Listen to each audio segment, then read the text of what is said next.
So, welcome all of you for the next lecture of accounting. Today we are going to discuss about our next problem, that is retirement of partnership. Problem number 6. We have given problem number 5 as homework. So please do at home that particular problem. So today we will discuss about problem number 6. So let us see the problem. There are 3 partners, Anil, Sunil and Suresh, who are sharing the profit and losses equally. So their ratio will be Anil, Sunil, Suresh. 1:1 ना?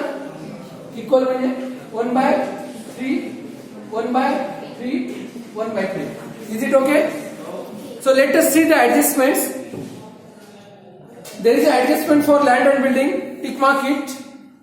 Computer, tick mark. Debtors, tick mark करा. Machineries, tick mark करा. Furniture is there, tick mark करा. Goodwill ची treatment आपण शेवटी बघूया. Okay? So shall we start the problem? Okay. Let us start the problem. So tell me first item of balance sheet liability side. Creditors. Is there any adjustment? Adjustment for creditors? No adjustment. So write down creditors. किती आहे? किती adjustment मध्ये? 20,300. Okay? Go for the next item. Bills payable. Again there is no adjustment on bills payable. So write down bills payable. किती है?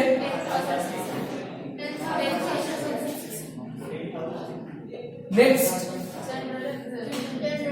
general reserve. Even though there is no adjustment, but as we do earlier, general reserve is transferred to the all partners in their old ratio. Here, old ratio is 1:1:1. So transfer the general reserve in partners capital account. Okay, general by general reserve. किती है? 1:1:1 है ना? Transfer करा किती येतं? 4,500. 4,500 आला. General reserve राहिला का आता? वाटून टाकला म्हणून बॅलन्स शीट मध्ये जनरल रिझर्व येणार नाही. हा किती आहे? As on 1 April. ओके है ना? ठीक है. Now next one, capital account. Okay, किती आहे कॅपिटल? 43,600. पार्टनरचा कॅपिटल आहे ना, बाय बॅलन्स 43,000 दिलेला आहे, तोच लिहितो मी. अजून 35,000, 32,000. Is it okay? ठीक आहे. नेक्स्ट आयटम सांगा लायबिलिटीचा. लायबिलिटी संपले, ऍसेट साइडला येऊया. ऍसेट साइडचे आयटम सांगा. बँक ऍडजस्टमेंट आहे. How would you understand it? Look, furniture were sold at 21,800. 21,800 रुपयाला फर्निचर विकलाय. And part payment of 15,000 was made to Suresh by RTGS. है ना? सुरेश रिटायर होतोय. रिटायर कोण होतो इथं? हा पार्टनर रिटायर होतोय. सुरेश हा रिटायर होतोय आणि ह्याला जी काही पेमेंट होणारी आहे ती कशी होणार आहे? पार्ट पेमेंट म्हणजे किती? 15,000 रुपये आरटीजीएस ने जाणार आहे. म्हणजे बँकेमधून 15,000 जाणार आहेत. 15,000 आरटीजीएस म्हणजे कळतं तुम्हाला? आरटीजीएस काय असतं? आरटीजीएस म्हणजे रिअल टाइम ग्रॉस सेटलमेंट. म्हणजे काय असतं? बँकेमधून तुम्हाला एक आरटीजीएसचा फॉर्म भेटतो. तो फॉर्म फिलअप करावा लागतो. आजकाल ऑनलाईन सुद्धा झालंय. ते फॉर्म फिलअप केल्यानंतर त्या अकाउंटमध्ये पैसे तुम्ही लगेच फॉर्म भरलेला लगेच त्या अकाउंटमध्ये ट्रान्सफर होतं. ठीक आहे, म्हणजे बँकेतूनच पैसे चालले, म्हणजे बँकेचं बॅलन्स कमी होणार आहे ना. किती होणार आहे कमी? बँकेमध्ये किती रुपये? 8,000. Sorry, balance were transfer to bank account म्हणजे एक मिनिट. ठीक आहे. काय म्हणते ऍडजस्टमेंट मध्ये? परत एकदा बघा. फर्निचर होता, किती रुपयाचा फर्निचर आहे? किती रुपयाला विकलाय फर्निचर? 21,000. या 21,800 मधले 15,000 सुरेशला दिले. कळालं का मी काय म्हणतोय? 21,800चा फर्निचर होता, 15,000 रुपये विकून जे काही पैसा भेटला 21,800 त्यापैकी 15,000 कोणाला दिले? सुरेशला दिले. राहिले किती? 6,000 का? बॅलन्स अमाऊंट फर्निचर विकले 21,800 त्यापैकी 15,000 कोणाला दिले? सुरेशला कॅश मध्ये आरटीजीएस करून. पण पैसा किती राहिला? हे 6,800 कुठे ठेवतो आपण? बँकेमध्ये. कळालं का मी काय म्हणतोय? लक्षात आलं का? आता मला सांगा, बँकेमध्ये ऑलरेडी किती रुपये होते?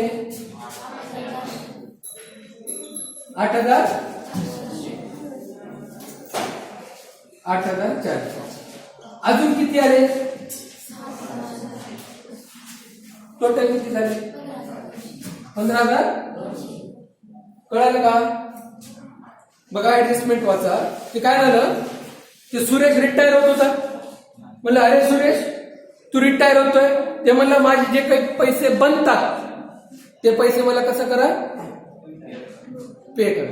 ते म्हणाले की सुरेश आता आमच्याकडे तर पैसे कमी आहेत, तुझे पैसे जे काही द्यायचे 15,000 रुपये आम्ही तुम्हाला आता देतो. आणि ते 15,000 रुपये आले कुठून? फर्निचर 21,800चा विकला, 15,000 रुपये पेमेंट त्यांना दिली. मग राहिली किती? 6,800. 6,800 रुपये परत जमा केले बँकेत. आधीचे 8,400, आताचे 6,800. टोटल किती झाले? 15,200. फर्निचर राहिलाय का? इथे येईल का? ते तर विकला ना.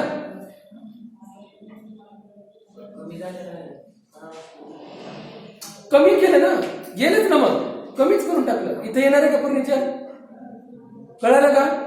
फर्निचर येणार नाही, कारण की फर्निचर तर विकला. फर्निचर विकून 21,800 रुपये आले. 21,800 मधले 15,000 रुपये आपल्याला द्यायचे. कोणाला द्यायचे? सुरेशला द्यायचेत ना. मग लिहू का इथं? तू कॅश अकाउंट 15,000. 15,000 सध्या 15 दिलेत आपण फर्निचर विकून. समजा की नाही? समजा ना. नेक्स्ट डेटर्स आहे ना आता आपल्याला? आहे ना? काय म्हणते डेटर्स वर बघा adjustment. Debtors were all good. सगळे डेटर्स कसे आहेत आता? गुड आहे. And RDD was no longer required. आता रिझर्व्ह फॉर डाऊटफुल डेटची गरज नाहीये. म्हणजे डाऊट होता आधी आपल्याला. किती रुपये बुडतील असा डाऊट होता? 900 रुपये बुडतील असा डाऊट होता. बघा बरं बॅलन्स शीट मध्ये किती होता आरडीडी. आता डाऊट आहे का? डाऊट नाही. 900 रुपये वाचले ना. वाचले तर काय आहे? प्रॉफिट आहे. Debit all expenses and losses, credit all incomes and gains. Gain म्हणजे प्रॉफिट, पैसा वाचला बाय आरडीडी अकाउंट. किती रुपये आले का नाही? वाचले का नाही? 900 रुपयाचा फायदा झाला. डेटाच किती आहे आज? बघा बरं डेटाच किती आहे? 18,000. 18,000चे 18,000 भेटणार आहेत का नाही? बुडले का काही? म्हणजे आजच्या परिस्थितीत सन्ड्री डेटार 18,000 आहे का नाही मला सांगा बरं. आधी किती होते? 17,100. आज किती आहे? 18,000. कारण की डेटाच पैसे बुडवणार नाही असा विश्वास बसलाय. म्हणजे 900 रुपये फायदा झाला ना. म्हणजे 18,000 रुपये भेटणार आहेत ना? भेटणार आहेत ना? बुडणार नाहीत ना? फायदा आहे ना? कळालं की नाही कळालं? समजा ना रे. असं कोण आहे ज्याला कळलं नाही अजून? हा, अनिकेत, मिस्टर अनिकेतनं माझ्याकडून गुड्स घेतले. म्हणजे मिस्टर अनिकेत माझा काय आहे? डेटा. पार्टनर नाही रे, डेटा रे, डेटा. तुझ्याकडून पैसे यायचे, तुझी लायबिलिटी आहे. मला पैसे भेटणार आहेत, माझे ऍसेट आहेत. सन्ड्री डेटार झाला मिस्टर अनिकेत माझा. काय झाला? सन्ड्री डेटार. किती रुपये देणार आहे? 18,000 रुपये देणार. पण ते थोड्या दिवसा अगोदर अनिकेतला विचारलं होतं, अनिकेत पैसेच काय झाले रे? ते म्हणला सर देतो, थोडं काही कमी होतं का बघा. किती रुपये कमी करू रे? ते म्हणला सर बघा 800 रुपये कमी होतात का? म्हणलं अरे कमी वगैरे काही होत नसतं, तुला वाजवी भाव लावलाय म्हणजे योग्य भाव लावलाय. आणि तू किती रुपये दे? 18,000. पण माझ्या मनात तर डाऊट बसला का नाही? मी म्हणलं की आता अनिकेतकडून आपल्याला पैसे येत नाही, माझा डेटा द्यायचे होते 18,000, किती रुपये कमी देणार आहे? 800 रुपये. म्हणून तेव्हा मी किती लिहिले? 17,100. 2 दिवसा अगोदर ते परत अनिकेत भेटला मिस्टर अनिलला. अनिल म्हणला काय रे पंड्या सरला म्हणलं तू 800 रुपये कमी देतो म्हणून. ते पंड्या सर तुला माफ करू शकतो, आम्ही करणार नाही बरं का. ते म्हणलं नाही ना भाऊ, सगळे पैसे देतो, सगळे पैसे देतो असं त्याने म्हणलं ना. म्हणजे आज डाऊट राहिलाय का पैशाचा? म्हणजे किती रुपये येणार आहे? 18च्या 18 येणार आहे. किती रुपयाचा फायदा झाला? मी म्हणलं अरे अनिल तू तर म्हणलं होतास 900 रुपये बुडणार नाही. 900 रुपये फायदा झाला का नाही? बुडतील म्हणून त्यावेळेस लॉस म्हणून दाखवलास. आता चल डेबिट मधून क्रेडिटला फायदा म्हणून दाखव. 900 रुपये फायदा दाखवला. समजा की नाही समजा? कळाला का रे? कळतंय? नेक्स्ट मशिनरी, सॉरी कॉम्प्युटर ना. कॉम्प्युटरवर काही दिले का? कॉम्प्युटरची व्हॅल्यू रेड्यूस झाली म्हणजे काय झालं? डेप्रिसिएशन झालं. कॉम्प्युटर किती रुपयाचा होता? किती रुपयाचा? 17,500. किती रुपये कमी झाला? 1,000. राहिला किती रुपयाचा?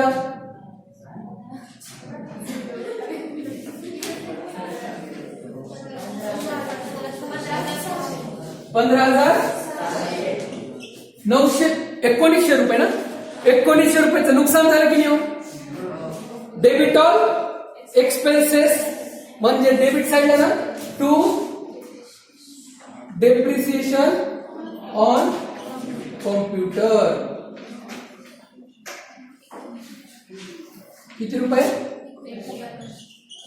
समजा की नाही समजा? नेक्स्ट कोणता आयटम आहे? Land and building. ऍडजस्टमेंट दिली आहे का लँड अँड बिल्डिंग वर? दिली आहे. सांगा बरं लँड अँड बिल्डिंगची ऍडजस्टमेंट काय म्हणताय? ऍप्रिसिएट झालाय. डिप्रिसिएट झाला म्हणजे कमी, ऍप्रिसिएट झाला म्हणजे वाढला. किती रुपये किंमत होती आधी? 70,000. किती रुपयाने वाढलाय? किती? 10%. म्हणजे 7,000 रुपये. म्हणजे आज किंमत किती झाली?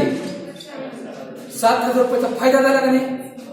Credit all incomes and gains देऊ का मग? By appreciation on land and building ना. किती रुपये रे? कळालं? कोणते? 6,800.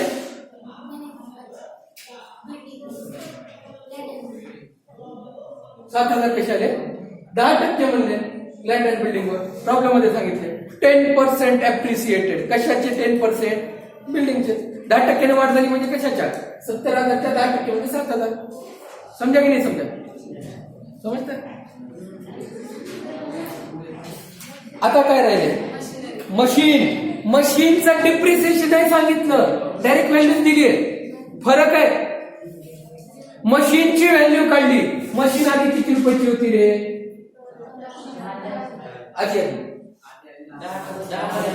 आधी 10,000ची होती. आज किती रुपये राहिली? आधी 10,000 रुपयाची, आज 9,400. हे 600 रुपये कमी झाली ना रे. आधी 10,000ची, आता 9,400. व्हॅल्यू काढली म्हणजे 600 रुपयाचा फरक आहे. फरक आहे म्हणजे काय? डेप्रिसिएशन आहे. कधी पर्सेंटेज मध्ये देतात, कधी देत नाही. समजून घ्यायचं असतं. आधी 10,000 रुपयाची, आता 9,400ची म्हणजे 600 रुपये कमी झाले. कळलं का? समजा घ्या. समजा ना? काय झालंय? फायदा का नुकसान? कुठं लिहू? डेबिटला ना. टू डेप्रिसिएशन ऑन मशीन 600 रुपये आला. तसंच चालू आहे. अकाउंट आहे तुमच्याकडं, सेम चालू आहे. राईट ट्रॅक वर आहे. डाऊट नाही, एकालाही नाही. गुड. आता काय राहिले? फर्निचरचं बघू तर. ते फर्निचरचा हिशोबच मिटून टाकू तर. आता ते फर्निचर होतं 21,800चा. त्याच्यापैकी 15,000 रुपये आपण कॅशने पेमेंट केली. राहिले 600. 600 रुपये कुठे ठेवणार? बँकेत ठेवणार. बँक बॅलन्स वाढला, फर्निचरचा हिशोब मिटलाय. आता फर्निचर राहिलाय का? फर्निचर येईल का? फर्निचर तर विकला ना. आज फर्निचरच नाही आहे तर कुठून येणार बॅलन्स शीट मध्ये फर्निचर? म्हणून फर्निचर येत नाही. लिहा working note number 1.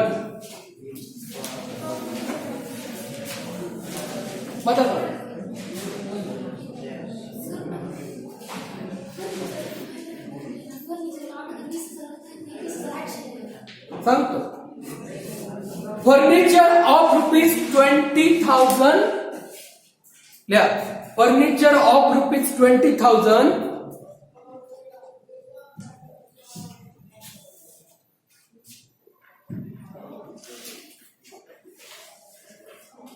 is sold for rupees 21,800.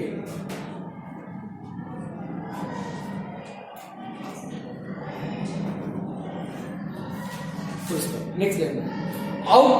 So money received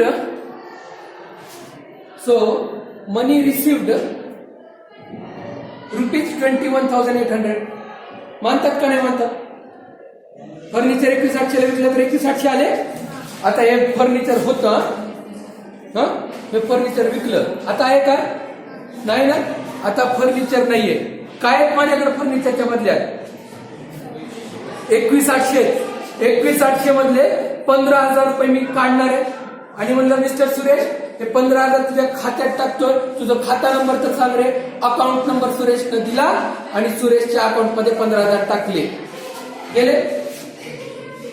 गेले का? सुरेश आले का? आता किती राहिले? 600 रुपये. काय करू विचार केला. म्हणलं बँकेत जमा करतो, है ना.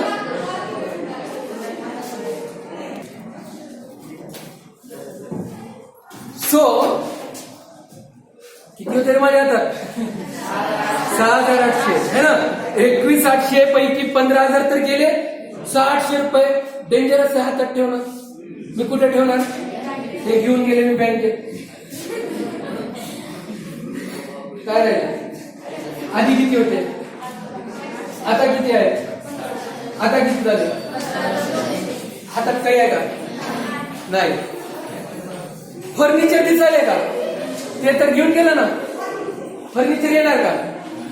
समजा की नाही समजा? समजा ना. कळलं का? एकदम क्लियर है. फर्नीचर गेला. जाने वाले को कोई रोक सकता है क्या? हमने भी नहीं रोका. गया. तो फर्निचर येणार का इथं? आता फर्निचरचा ट्रीटमेंट झालाय. आता काय राहिलं? गुडविल. बघा आजपर्यंत काय होत होतं? फर्मची गुडविल एवढी आहे, पार्टनर्सला एवढी गुडविल दिली, फर्मची गुडविल एवढी आहे, त्यापैकी पार्टनर्सची गुडविल कॅल्क्युलेट करा आणि मग पार्टनर्सची गुडविल रिमेनिंग पार्टनर्सला वाटून द्या, असा हिशोब चालत होता है ना.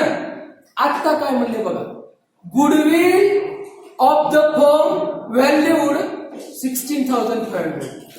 आधीच बॅलन्स शीट मध्ये गुडविल दिली आहे ना, ओल्ड बॅलन्स शीट मध्ये किती आहे गुडविल?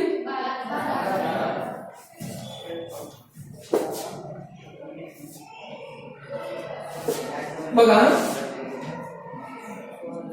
ओल्ड गुडविल किती रुपयाची आहे? 12. आज गुडविल किती रुपयाची आहे? परत व्हॅल्यू काढला, व्हॅल्यू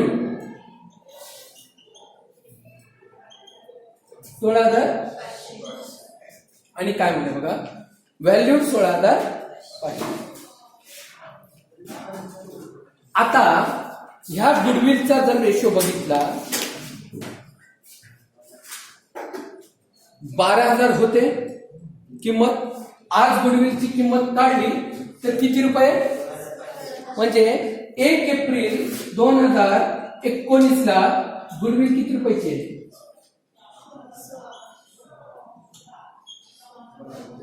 मानतात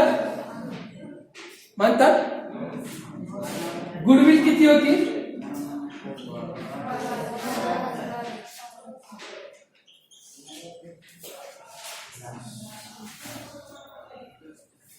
4,000 रुपये वाढली का नाही गुडविल?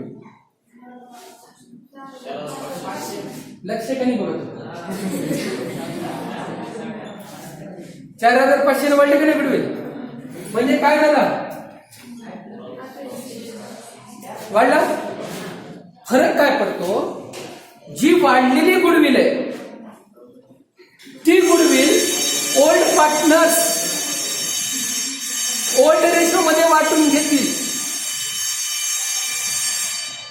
कारण की मिस्टर सुरेश तर रिटायर होतात, ते काय म्हणतील, अरे मी रिटायर व्हायलो, जी काही गुडविल आहे ना, जी काही अप्रिशिएट झालेली गुडविल आहे ती आपण वाटून घेऊ. कोणत्या रेशोमध्ये? अगोदर काय होत होतं, मागच्या काही प्रॉब्लेम्स मध्ये रिटायरिंग पार्टनर गुडविल देऊन जात होता राहिलेल्या पार्टनर्सला. इथं काही म्हणलंय का तसं?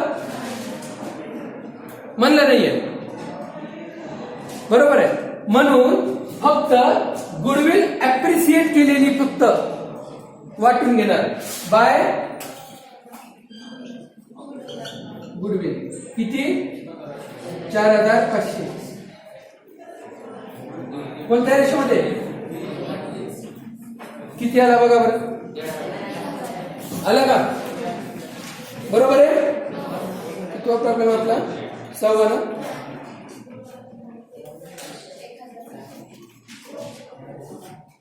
कितवा आहे? आला. 1500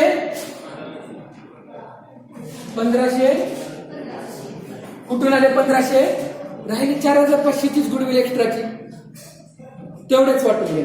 लिहा working note number next.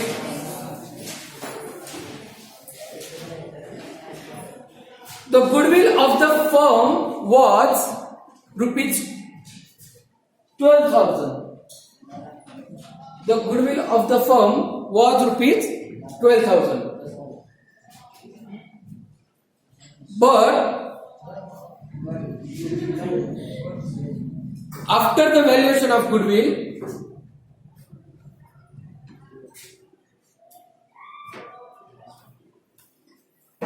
it is ₹16,500. है ना. नेक्स्ट लाइन मध्ये. सो 16,500 वजा 4,000, सॉरी 12,000 किती आला? 4,000. 16,500 minus 12,000 is equal to 4,500. केलं? 16,500 minus 12,000 4,500 आला. नेक्स्ट लाइन मध्ये ₹4,500 is the value which will be distributed among old partners in old ratio,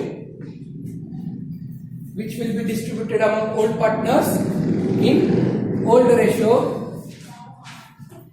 before the retirement. बघल्या 4500 ला कोणते अनिल, सुनील आणि सुरेश है ना.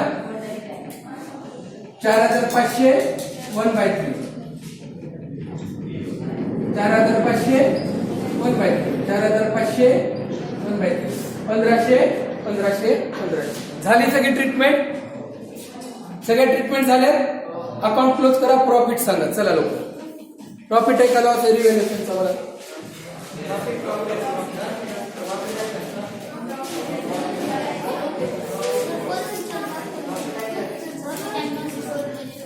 काय झाले. हा हा फर्निचर विकल्यामुळं 20,000चा फर्निचर होता. फायदा झाला ना 1800 रुपयाचा. तर तो प्रॉफिट दाखवायचा राहिला बाय फर्निचर अकाउंट. 20,000 21,800चा फर्निचर 20,000चा फर्निचर 21,800ला विकला. 1800 रुपये प्रॉफिट झाला. इन्कम अँड गेन कळलं. तो एक राहिला. आता आला. चला लवकर लवकर इफेक्ट.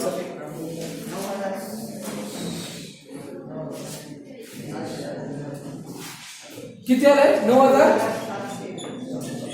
9,000 राहिले किती. परत तेच to capital account. Anil, Sunil, Suresh किती. 2,400 2,400. कुठे येणार हे. इकडं बरोबर आहे. काय म्हणून येणार. Bye P&L adjustment account profit ना.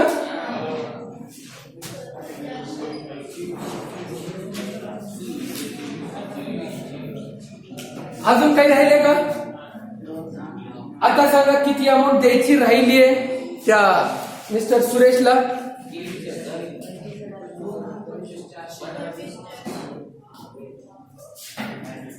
25. काय म्हणतो आपण त्याला. टू सुरेश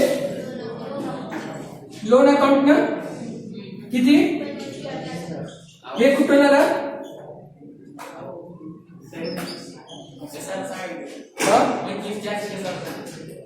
टोटल कर एवढे द्यायचे 40. नेहमी आपण पार्टनर्स जो रिटायर होणार तो क्लोज करतो. रिटायर कोणता होणार आहे त्याला क्लोज कर. इथं किती आला. 40,400. 40,400 मधून 15,000 गेले. राहिले किती.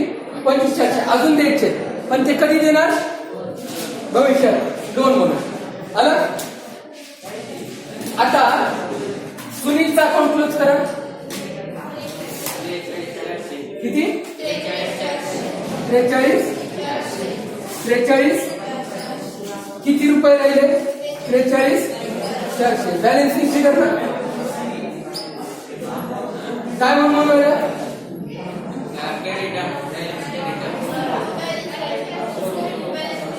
टू बॅलन्स इथे यायला पाहिजे ना. टू बॅलन्स कॅरी करू. हा 43,400 झाला. आता मला सांगा इकडं 52,000. डायरेक्ट 52,000. हा किती आला. Balancing figure. आता बघा हा सुद्धा लोन आहे. लायबिलिटी आहे ना. है ना. टू सुरेश लोन 25,000 आणि हे कॅपिटल आहे. टू येत नाही तो कॅपिटल. आणि सुनील किती आहे? अनिलचा 52,000. बघा बरं मॅच होती का? बघा बरं बॅलन्स शीटची टोटल समान येते का? किती आला? 1,51,700. 700 आला का? तर बॅलन्स शीट टॅली झाला म्हणजे प्रॉब्लेम बरोबर सॉल्व्ह झाला, नाहीतर गडबड. ठीक आहे, इथं आपण थांबूया.